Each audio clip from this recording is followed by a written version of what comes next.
Thank you so much for joining us today, and I'd like to wish you all a very happy seed gathering season. My name is Sarah Long, and I'm Chief Executive of the Tree Council, which is the national charity that brings everyone together for the love of trees. It's such a wonderful time of year, seed gathering season, when all the changing colours of the trees and all the beautiful seeds which are dropping to blanket the ground, lots of with their wings and feathers and parachutes. They're tiny miracles packed with power. And today we're very honoured to have with us two equally power-packed people who work in this millimetre-sized world. Award-winning artist, Rob Kesseler, and distinguished seed morphologist, Dr. Wolfgang Stuppy. So Rob is a visual artist and emeritus professor of arts, design and science at Central St. Martin's in London. And for 25 years, he's worked with scientists and biologists all around the world to explore life at a microscopic level. He creates these beautifully intense, very coloured, large format photographs from his studios in London and Corfu. And fingers crossed, he's going to tell us a little bit more about his processes, his magical processes, in a moment. And Rob's work has featured on the BBC and in galleries across the globe, and he's won far too many awards to mention. But one of them is for a series of books published by Papadakis on pollen, seeds, and fruit with Dr. Wolfgang Stuppy. And we're delighted that Wolfgang's here as well with us today. He's such a distinguished figure in the field of seed biology, internationally recognized for his expertise in seed morphology and anatomy. And he began his career at the Royal Botanic Gardens in Kew, after which he moved to Kew's amazing Millennium Seed Bank at Wakehurst. He's a world specialist in the field of seeds. He started out studying the anatomy of prickly pears, he says, and in addition to his academic work, he's an avid author and photographer with a stunning list of publications to his name.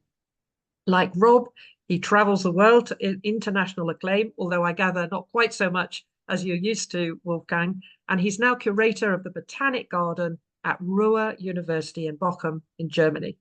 So our two guests met as colleagues at Kew and have just published their second book together, Seeds, Time Capsules of Life, a book where art and science come together. So I'm going to hand over to Robert Wolfgang in just 1 second. But before then, one couple of bits of housekeeping. If you have any questions, do please put them in the Q&A and not in the chat. And we'll do our best to answer as many of them as we can at the end. And also, just to remind people that there are automated captions on Zoom, and we'll put some details in the chat as to how you can find them at the foot of your screen. So if you want to have those up, do join that way. Now I'm going to hand over to Rob and Wolfgang. Over to you. Thank you, Sarah. I'm going to try and share my screen. Here we go.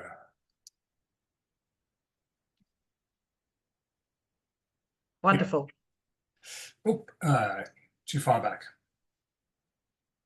There we go. Welcome, everybody. Thank you for signing up. What I'm going to do today is take you on this journey through the work that Wolfgang and I have done together. And to start off, I'm going to hand over to Wolfgang to say a little bit about his background and his work as a scientist. As you mentioned, he started out life working as a seed morphologist and did a lot of work at Kew. Wolfgang. Yeah, thanks, Rob. Hi, everyone. Yes, I used to be Kew's Millennium Seed Bank's seed morphologist from 2002 to 2017. And the Millennium Seed Bank is part of Kew, but it's based at Kew's second garden, Wakehurst in Sussex. Next slide.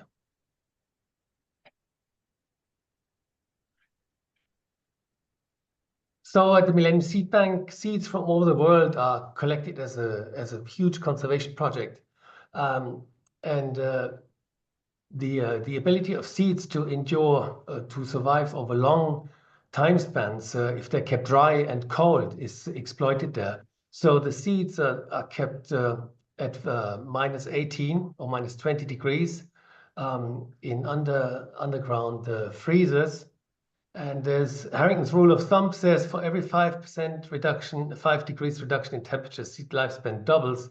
And for every of moisture content reduction, seed lifespan doubles. That's a rough rule of thumb that's used in seed banking. So in short, it says that if the seeds are kept dry and cold, they can live for a very long time. Next one. So that's me when I was young and beautiful.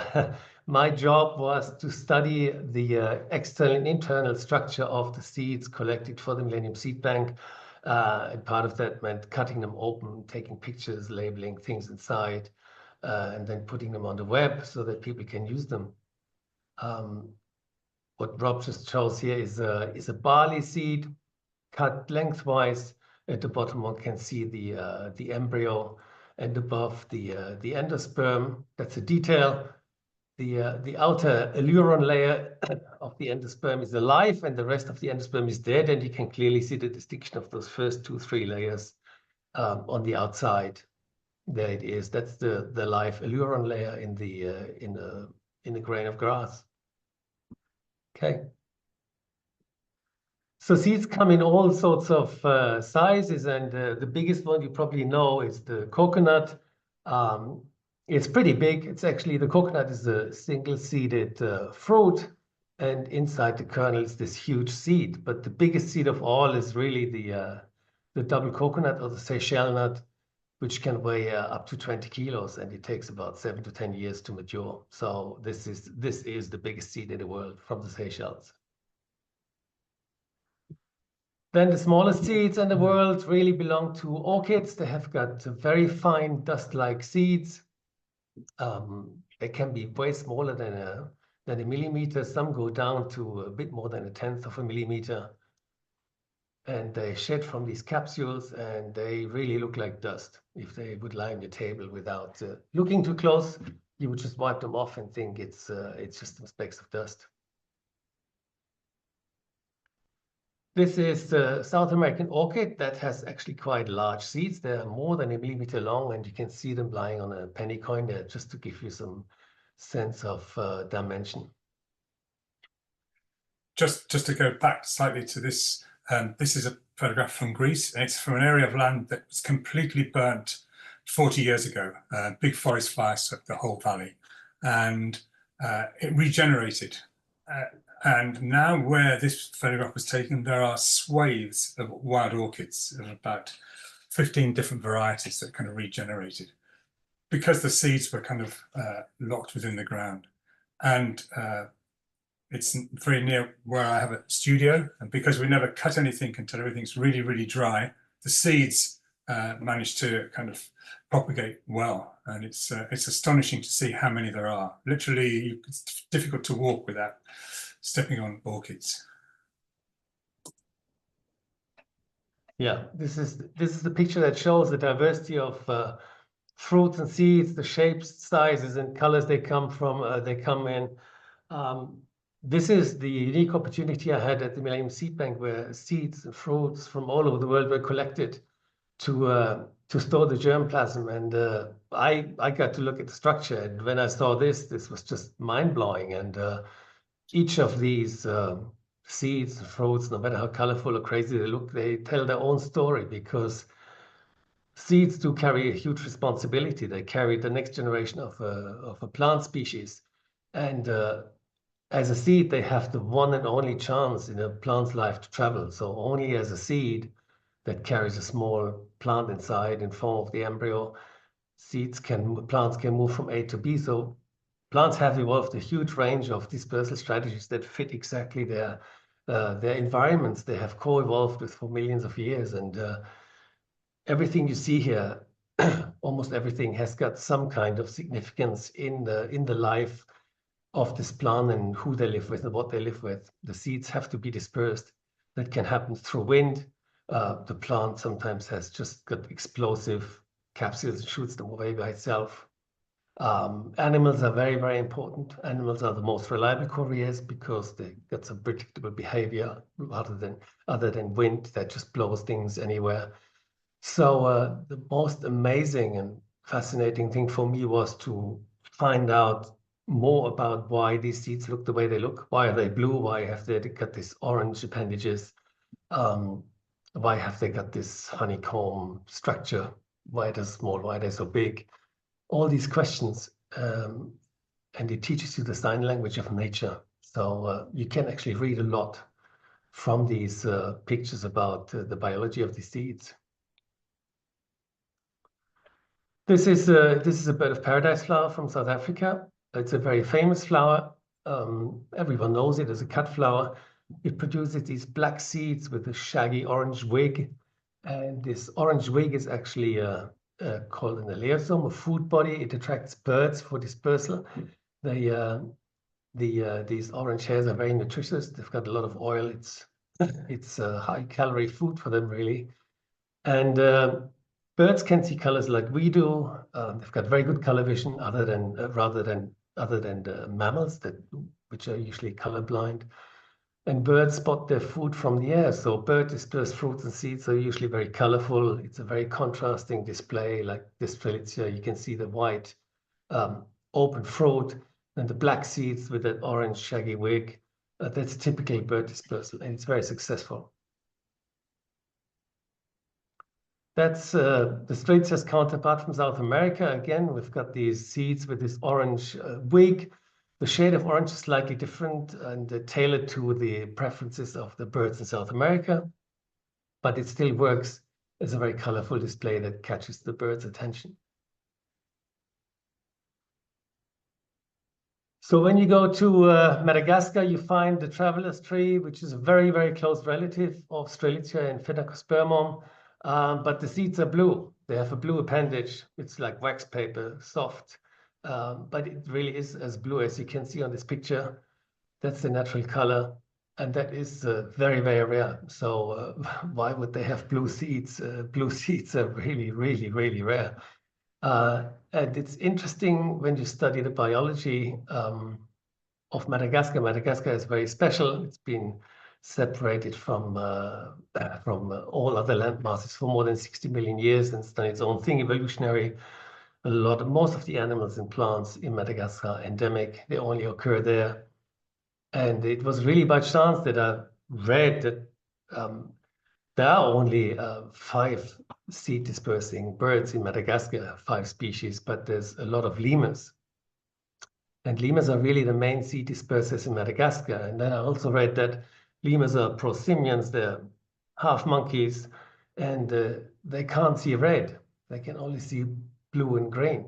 And so for me, that was obvious that Ravinella had to switch the color of its arrow to blue because the red would be wasted on the lemurs. And it's things like this that give me goosebumps when you look at something like this that is so rare, that rare blue color, and it happens because of the lemurs in Madagascar.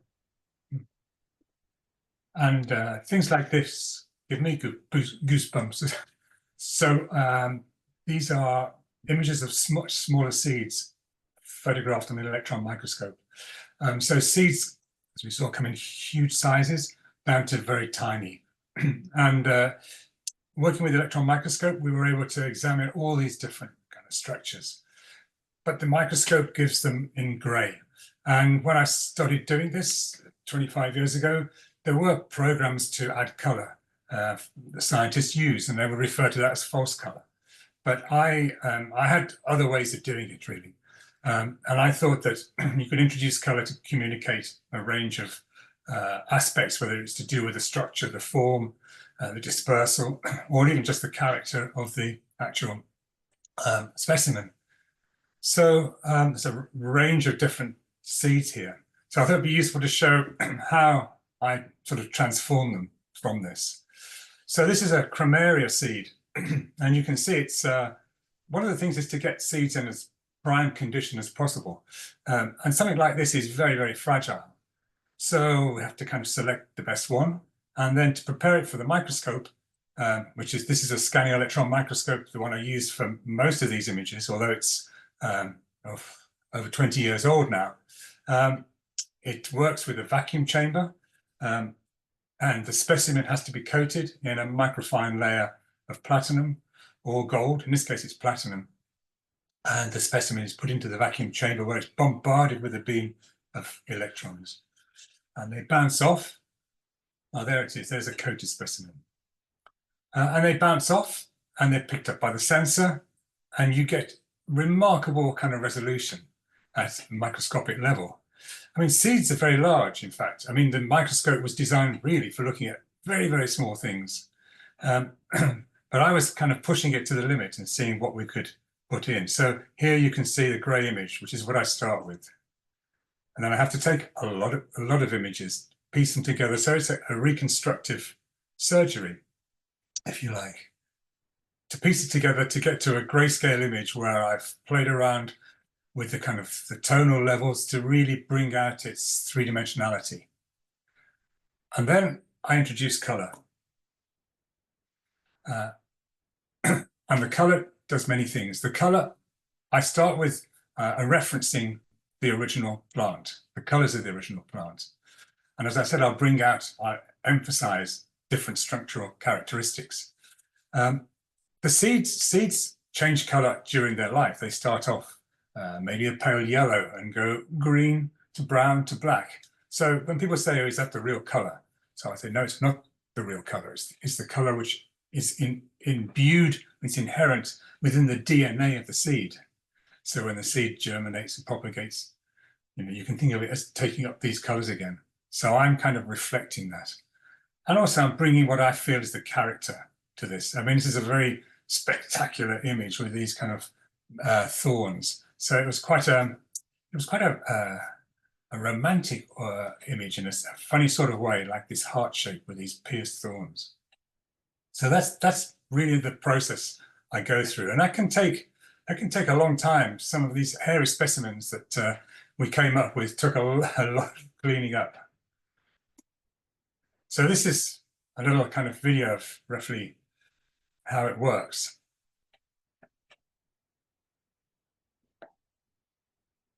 So piecing together lots of different images, cleaning it up, just bringing out the tones, and then adding color. And this is seed from a medicago, which is sort of common European flower, of which there are over 30 different specimens.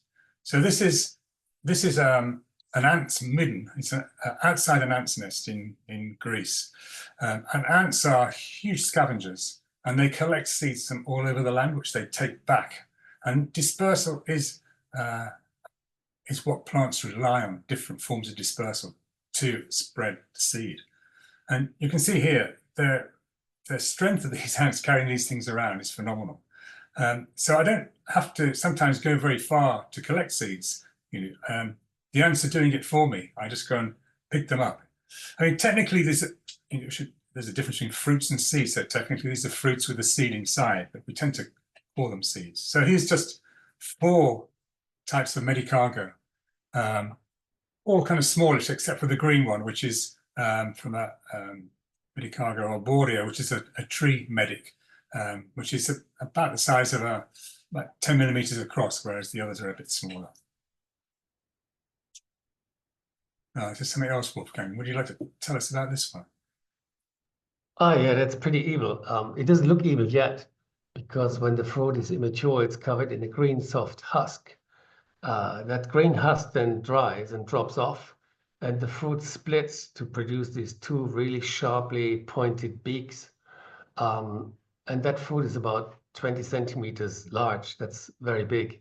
It comes from North America, and it's a typical anachronistic fruit. It's adapted to the Ice Age animals that existed, the large Ice Age animals that existed until 11,000 years ago.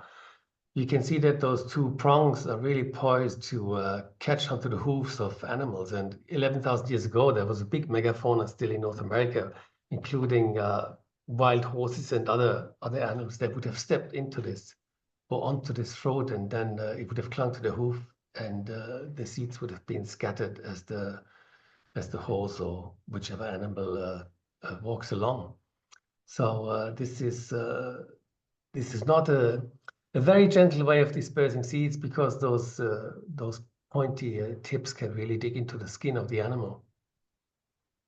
Okay. Yeah. This year is seed collecting month which we've heard. And these are falling around us right now. Do you want to say about these, Wolfgang? Yeah, that's a tilia, and tilia has got a complicated fruit because it's got this bract attached to a whole bunch of fruits in the fructescence, and they helicopter their way to the ground. This is probably immature fruit, and then in the back, these are the seeds that Rob has peeled out of the fruit. The fruit is really like a nut with a seed inside. Yeah, it's quite hard to crack open, really. It's not. It's one of the challenges of getting a decent specimen out without ruining it. Seeds come in many different shapes and sizes. This is a very familiar Lavina mist. It's a wild plant. And this is one of the seeds. Very rugged. And as the plant dries, seeds dry. What's interesting is looking at the surface of this. I mean, it's armor coated. These are shaken out onto the rough ground, so they have to fend for themselves, as it were. They're not relying on animals to take them around. But Yeah, it's very, yeah. Yeah, it's interesting. Seeds like this, they've got this beautiful surface pattern that doesn't really seem to serve any adaptational purpose. I can't see how it helps with dispersal or anything. You find this a lot. So if anybody would ask me why does it do that, I wouldn't know. Maybe the answer is because it can. If it's not a disadvantage, it can happen. So it's really hard to explain those patterns in many cases because this doesn't really help with wind dispersal or any other form of dispersal. And the seed is actually quite big. So there are these seeds. I mean, most seeds are rather boring, I have to say, because they're smooth most of the time. But you get examples like this and others that have these extravagant surface patterns, and I can't explain why they do that, but it looks amazing. Like this, again, red campion, very well-known roadside plant with its kind of little capsules that are shaken out. Similar sort of patterning, more rugged, more evenly dispersed kind of nodules across the surface. And this, which Kaifora, which is on the front cover of a new book. This plant grows in South America, and it's the spiniest plant I've ever had to deal with, really. The flowers are spiny. Just getting kind of specimens from it was a prickly challenge, I remember. And it was in the Atacama Desert in Chile when I was there some years ago. But the structure is phenomenal. It's very kind of beautiful, kind of lacy qualities that it has. And it's, we refer to these as balloon seeds because the wind carries them. They're just kind of very light and they can be carried further on the wind. Yeah, the fantastic thing about these seeds, you can show this one too, it's the same type. The seed coat is just one cell layer thick, and the cells of the seed coat lose their outer walls and very often also the inner ones. And what is left is this honeycomb cage that produces a rather large volume at a very low weight. So these seeds can float in the air really easily. It's very, yeah. Yeah, you can see that the plant saves material wherever it goes. You see the lateral walls, the radial walls are also just reinforced locally. It's a bit like 3D printing. What we see is 3D printing now, which is kind of layer built.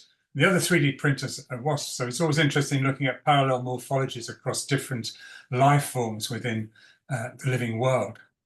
It's kind of small paper wasp.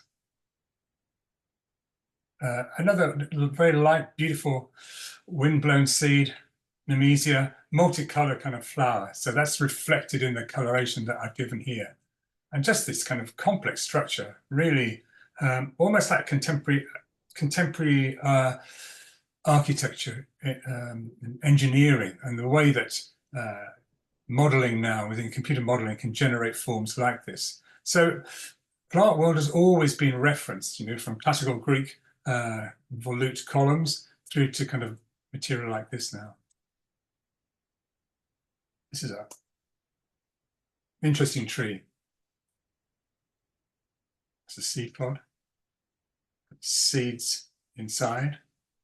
I'm sorry, the name wasn't up there for some reason, but it's Paulonia, which is, again, it's quite a large tree, and these very delicate, papery seeds, almost like an Izumyaki kind of costume. Yeah, and you wouldn't find two seeds looking the same. They're all different. And many are hairy. Yeah, hairs is another way to catch the wind. So there's either wings or hairs. These are some examples of hairy seeds. That's a rose bay willow herb. Everyone knows it's a weed, really. And the seeds have this bunch of hair at the base with which they get blown around in the wind. And then Apocynaceae, like this oxypetalum, a lot of their seeds have got these tufts of hair. They're called coma at the other end of the seed, and that's a clear adaptation to wind dispersal. It's a bit like a wig from Bridgerton, actually. And even more extreme examples.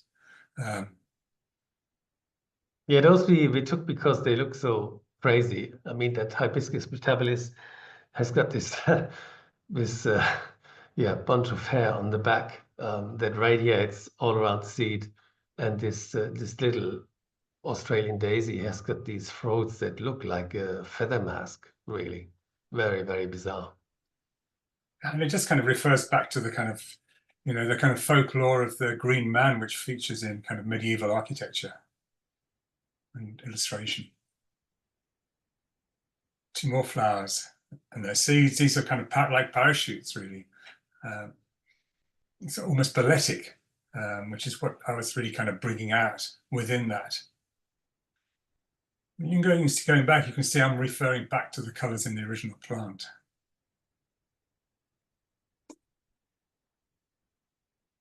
Yeah, these pods, the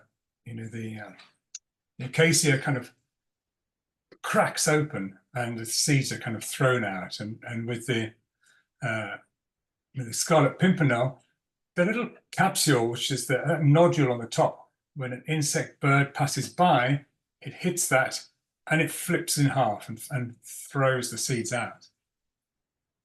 Yeah, it works like a pot with that lever at the top. Yeah. And classic image of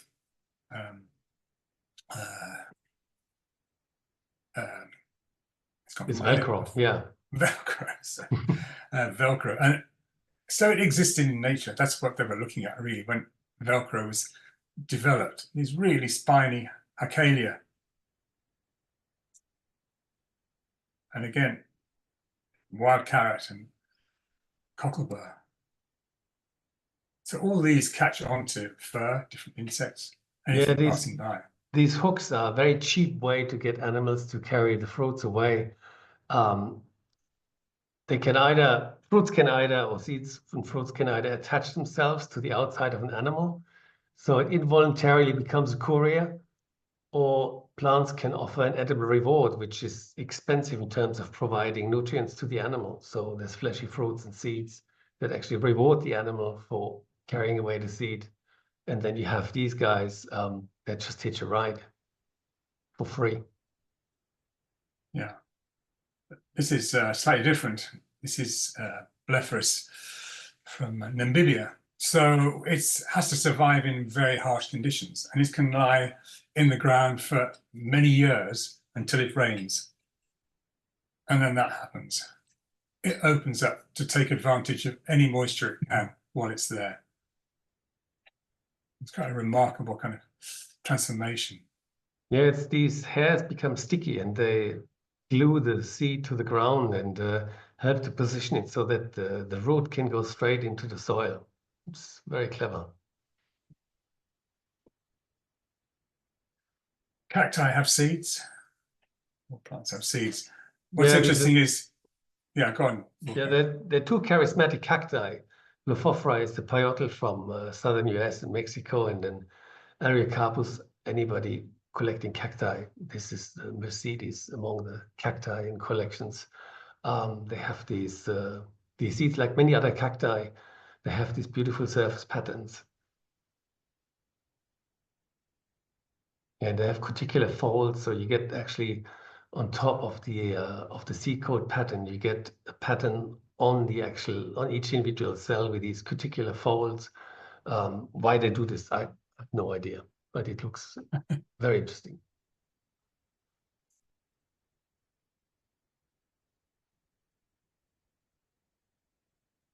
Very distinct.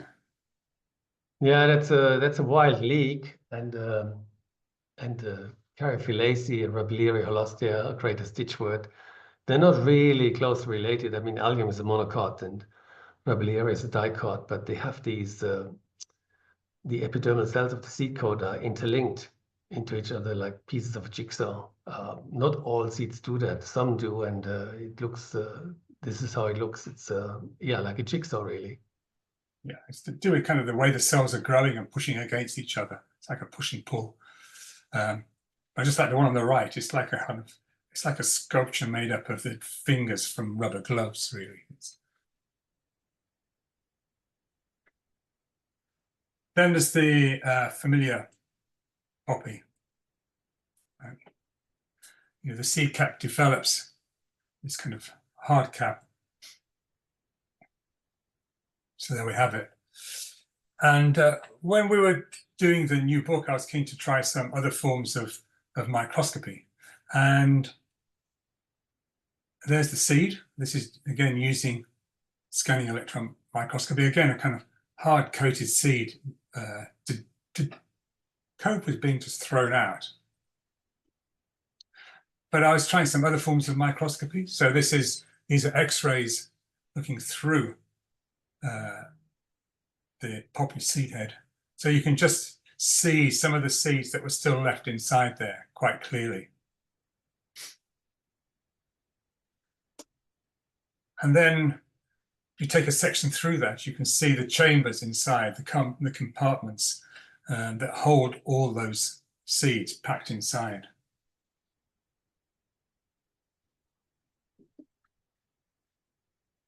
Then if you take another kind of familiar seed pod and then cut that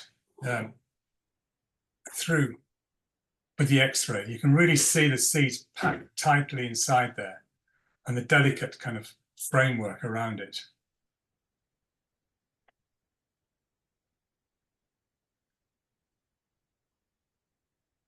And there's a kind of 3D kind of render of that. So you can see the kind of distinction between the two components there, the kind of fruit with the seeds inside. It's very delicate lattice outer frame. Sort of architectural and jewel-like at the same time. And then taking a slice through, again, you can see the different compartments. It's less even than the poppy. It's kind of slightly more random the way they're kind of divided up inside. And this is another seed which you'll find at this time of year, silver birch. And I was doing some cleaning of my car, and I opened the petrol filler cap, and there's a silver birch near where I parked the car, and there were lots of seeds inside there. So I wondered what state they were in. And also they were stuck inside on the pollen filter of the car. So I used another form of microscopy using color X-ray. And what it enables us to do is to identify any airborne particulate on the surface. So it's not just about looking at just the beauty of nature, but it's also to use the potential of microscopy to reveal the state of the world that we live in. So all those different colors are labeled by the user. So when we're looking at it under the microscope, we can decide what colors we want to apply to any particular element. And when you see a close-up of that, those are all the bits and pieces on the surface of that seed. So you can see the blue is iron, and there's calcium. The green is potassium, because that's the coating of the seed, and silica, red, and aluminium. So it's a new development. So whereas before I have been adding all the color in, that's been my decision. In this case, I work with a scientist at Oxford Instruments that make the technology to do this. And if we want to have the iron blue, we can have it blue. We can change it to yellow, so we can control how the image looks. So it's been working with Wolfgang. It's been a fantastic journey. I mean, I started 25 years ago with Madeleine Harley, and she was a pollen specialist, and she invited me into Kew, and we started working together, and we did this fabulous book on pollen. And at the launch, I met Wolfgang, and Wolfgang said, "Hey, do you want to do a book on seeds?" And so that's how it started. And we did one on fruit. And then last week we launched this book, which is a complete rewrite with kind of all these kind of new images inside, to excite you and to learn more about. I mean, it's I think these are very unusual books because they're not just picture books and they're not science textbooks, but there's a huge amount of information in there, written by Wolfgang, which really go into the explanation of how seeds evolve, how they're germinated, how they develop. And it's been a way for us, in a way, to show you things which are there in front of your eyes, but to show them to you in a new light. And I think that's one of the great things as an artist, to be able to work with scientists like Wolfgang. So we keep the relationship going, don't we, Wolfgang? Yeah, definitely. Just from my side, the book really is most of it is a natural history of seeds. It starts with the evolution of seeds and dispersal and all the different shapes and sizes. And it's really a showcase of the seeds collected for Kew's Millennium Seed Bank, because this is the collection we drew upon, and most of the seeds we show were actually collected by partners in the countries where they came from, Australia and Africa and all these places. So for me, when I was seed morphologist, that was really one way to I wanted to tell people just how amazing seeds are, because you really have to see this before you believe it. I mean, a lot of things I didn't know before I'd done this book. I was surprised a lot of the time, and just how important seeds are and how they can be used for conservation. And conservation is really becoming ever more important. So this really is telling the story of seeds. And there's a chapter about the seed bank, about Kew's Millennium Seed Bank, and how seeds can help tackle climate change. So yeah, it's not just pretty pictures. There's a lot of information in there. Thank you. Yeah, thank you. Oh, thank you both. I mean, you've given me goosebumps. You've been talking about goosebumps. I'm sure you've given everybody listening goosebumps, seeing those wonderful pictures and hearing all the science behind them.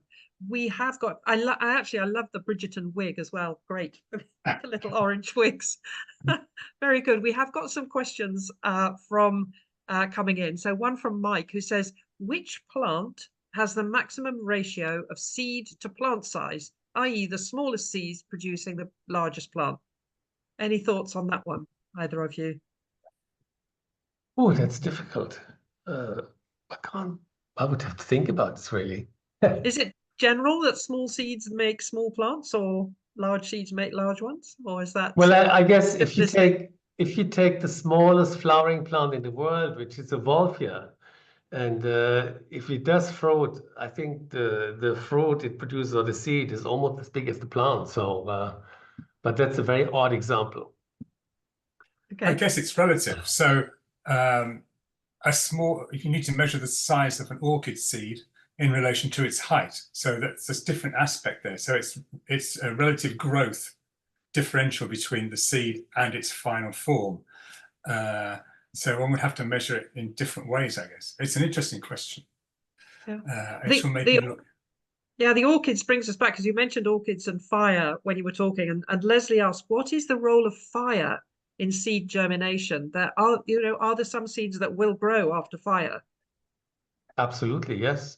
I mean, there's a lot of species in Australia where you have seasonal wildfires and other places that are really adapted to those wildfires, and the seeds actually need fire or smoke to germinate. There's a certain compound in smoke that's been shown 20 years ago already, I think, that triggers their germination. So they lie in the soil and they actually wait for the next fire to go through, because once everything's burned down, they can be sure there won't be another fire so soon. So it's a good time to germinate, grow into a mature plant, shed the seeds before the next fire. So yeah, that happens a lot. And also Banksii, I mean, they explode when the tree takes off, and they actually spread the fire. But in places where they have those fires, the firefighters use the capsules of the seed pods of the Banksii to start fires as a burn back. So it's really interesting relationship, but it's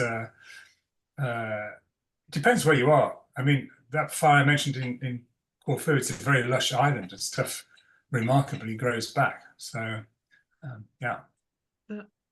So there's a comment from Caroline that there was one photo where you showed a penny and you showed the little seeds, and she just says it's useful to have something in the photos to show the scale. She found that very helpful, so it does really give you an idea. Then Leslie comments, it's hard to understand the co-evolution of a plant with, say, a bird. How does the plant know what color the bird will be attracted to? Or with the lemur on Madagascar, how long do you think that evolutionary change took to color its seeds blue? That I can't say, but obviously a character can change. The quicker, the less genes are involved in its expression. The way evolution works is, people say it's random, which is true. There are random mutations, but some work, some don't.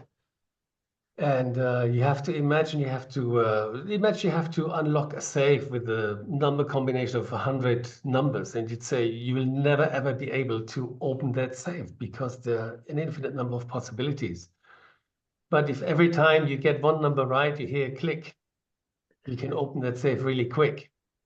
So every time a plant or an animal, any species has a mutation that affords it an advantage, even if it's just a tiny one. It's like this click. It goes further in that direction. So it's probably gradual, and over many thousand years, these things can happen. I mean, this is how everything around us evolved. And that's what probably happened in Madagascar. Because there's only 5 bird species, and really only 3 of them are good seed dispersers. The other 2 eat half of the seeds or destroy them. And so there's about 120 lemur species in Madagascar, and 20 of them just eat fruit and seeds. And even though they're very small, they can swallow quite big seeds, something we couldn't swallow, although they're so tiny. And really, these seed dispersers in Madagascar, and if they can't see those seeds, then they entirely have to rely on those birds, which is why Ravinala has got blue seeds. It's very hard to prove because there's not much left of the original biodiversity in Madagascar.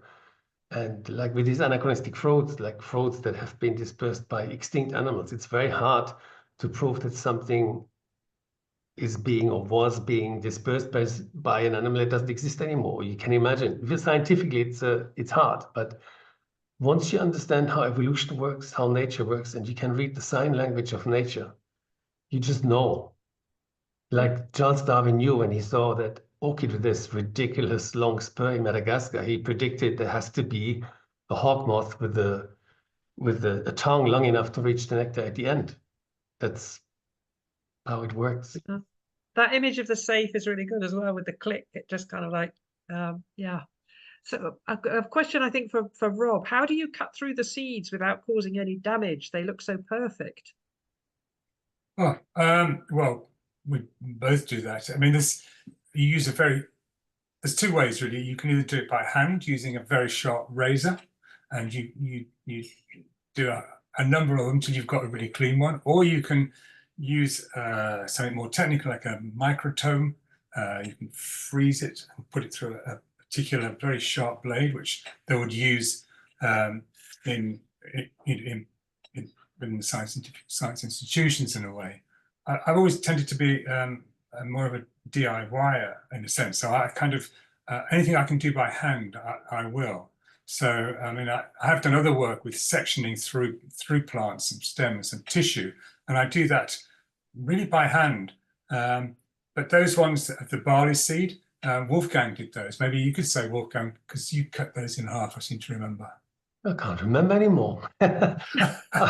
I probably used the microtome because it's very hard to get a clean cut by hand. I'm not saying some people can't do it, but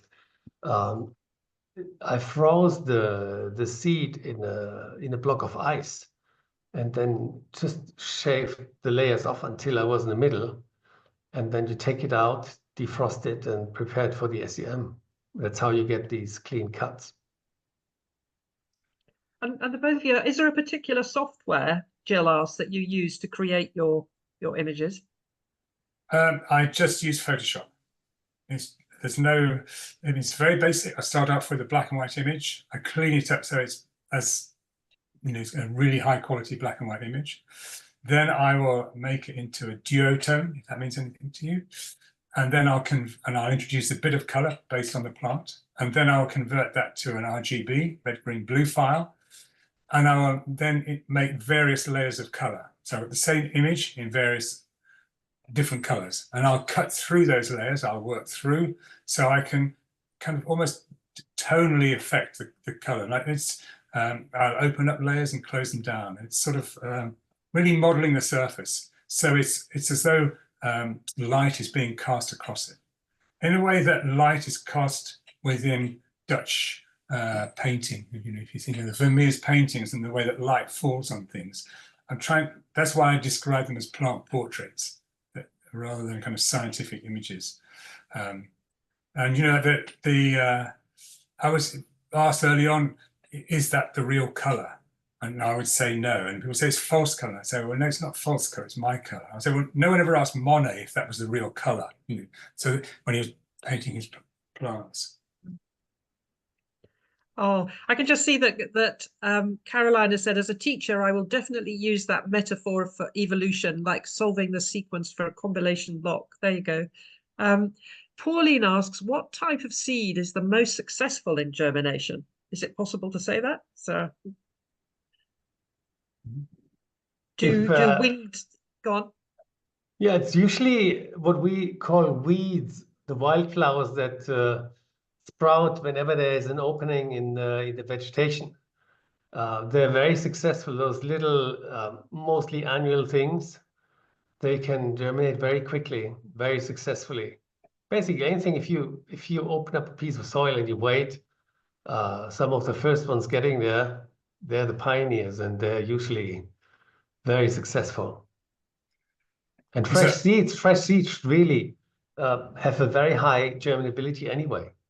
So you only have to walk along a pavement. If you see things growing through the cracks in the pavement, growing through concrete, it's quite remarkable the strength of something so tiny and soft, which can open up through tarmac or through gaps in the paving stone. So those are some of the most successful. You leave a building for a year and you can come back and it can be covered in plants. So anyone who has a garden will know, if you don't do anything to it, it takes over. Somebody's asking, why do you need to coat the seed with gold or platinum? well, because they're being bombarded with electrons and they would charge. And if the seed is charged, which it sometimes had when there wasn't sufficient contact with the stub, you get disturbing lines in your scan. So you have to have that metal so that the electrons, the charging, can run off like electricity, and then you get a nice clean picture. Okay. What's the oldest seed that either of you have handled? Have you known that you've particularly had a very old seed? Something you've unearthed or has been handed a Pharaoh's tomb? We really needed fresh seeds, because if they're old, it shows in the picture. So because the seeds were from the Kews Millennium Seed Bank collection, they were of course recently collected, so most of them look very fresh. We don't have any historically old seeds in the book. But I mean, the seed on the front cover, Kai Fora, we wanted to use that as, and we didn't have a good photo. And I had these seeds which were from over 10 years ago from Chile, so I got those out, and they were remarkably in pretty good condition. So it depends on how you look after them. But yeah, it'd be nice to go back and do something from the archive at Kew. Yeah. So Leslie asks, are the seeds at risk of not being able to germinate due to climate breakdown? She's thinking of some seeds needing cold and stratification. Is there a danger for seeds in the future? Well, there's actually a chapter in the book that briefly talks about this. Seeds are adapted to their environment, especially to do with germination in all terms, in all respects of temperature, seasons, humidity. If these things get messed up, it can mess up their germination. They might germinate too late or too early. They might not germinate at all. This whole climate change thing can mess up things big time. And the more specialized the species is, the more picky they are with their germination conditions, the more impact this can have. Yeah, I did a feature for BBC Online of seeds suited to climate change. So plants like the wild carrot or the wild oats, they're very resilient. They survive in quite harsh climates. They survive better than the cultivated varieties. So naturally, they're looking at what those plants have that the cultivated varieties don't have to prepare for when conditions are more harsh, really. And that's true for many different kind of varieties of food-based plants. And that's where the research is really, because of the importance of food. We've got a great question from Mike. He says, I like the way you describe some plant strategies as clever. Are plants intelligent with feelings, and should we be talking to them? I didn't mean to make them sound like humans, but you can't help looking at these things the way how sophisticated they are, that to think of them as clever. Of course, they don't do it intentionally. It's just the way nature can work things out, which is absolutely awesome. And most people don't know about it, maybe don't want to know about it. But when you see how delicate and balanced this has evolved over millions of years, and we can destroy it within the blink of an eye, one should have more respect for these things, because it does take millions of years for something so clever to evolve out of the interaction between plants, animals, the environment. To me, this is amazing. When I look at a tree that has got this massive, huge throat that is obviously adapted to be dispersed by a mammoth or mastodon, but those animals are long gone. This tree still waits for a mastodon to come, and I can look at this tree. For me, this is a window into the past. I can touch this tree. It still looks exactly how a mastodon saw it. And the fruits, like with the Osage orange, they get the size of grapefruit. We can't eat them because they're just too fibrous. You have to be able to digest cellulose to eat that fruit. And then they all mature in autumn. They all drop to the ground and they start smelling, because a mastodon is a mammal. It was colorblind. It had a super nose. Birds have rubbish noses. They can't smell much, but they can see. Whereas mammals have fantastic noses. They find their food with their nose. So these Osage oranges still drop to the ground in autumn and they start smelling like air freshener, but they all rot because there's no one there to eat them. And this is, for me, this is just awesome to look at this. This is actually waiting for mammoths to come along or mastodon to eat it, but no one has told it that they're gone. Yeah, it's a real peephole into history, isn't it? It absolutely is. It is a window into the past, and when you want to understand the ecology of a place, you really have to look at thousands of years, because evolution is such a slow process, especially when trees are involved with long generation times. They still look the same. They still do the same thing as they did when all these massive animals were still alive. So I've got a final question. Oh, go on, Rob. Yeah. No, just to say, should we talk to them? There is research. kind of contemporary research looking at that in the way plants are affected by talking to them, whether it's the transmission of various different pheromones, vapors, a whole range of things. So it's quite interesting. It's kind of controversial, but I think there is something in it. Yeah. Got a last before we close. I've got a question for both of you. Actually, Liz says, "Thanks for fascinating insight into the world of seeds. What's next for both of you?"